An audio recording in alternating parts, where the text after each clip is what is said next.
Thus, back to the Middle East. Libya is not Egypt. Egypt is not Tunisia. Tunisia is not Syria, or Bahrain, or Yemen. And none of these matches the experience of the American colonies that became the United States. If we want to understand these rebellions, these revolutions, we need to take the time to understand the complexities within. As we think particularly about Egypt, a nation of 80 million people, a key partner with the United States in the region, we need to have the patience to understand that country's complexities.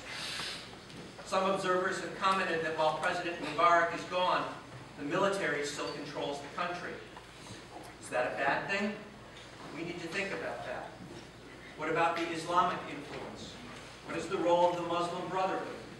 Is that a nation where democracy is right, or even possible? Turning to Libya, where just in the last 10 days our country has committed military power. Is it right to help the rebels, to oppose a dictator? Is it our role to be the France that helped the young United States break free of its dictator, George III, 235 years ago? Our faces still seem pressed against the front door of this chapel, and we need to gain some perspective.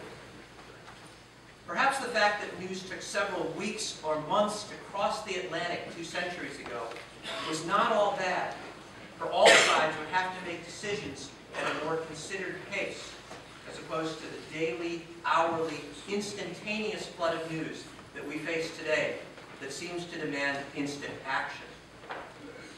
Some of you have probably heard the expression about trying to drink water from a fire hose. Perhaps there's just too much news pouring at us.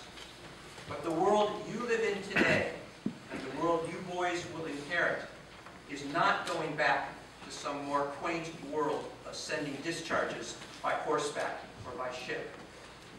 Your challenge will be to take all this information, think carefully about what elements are most important, analyze those elements, and make good, ethical, considered judgments. That is no small task, but the world you are inheriting will require it. I hope you are up to it.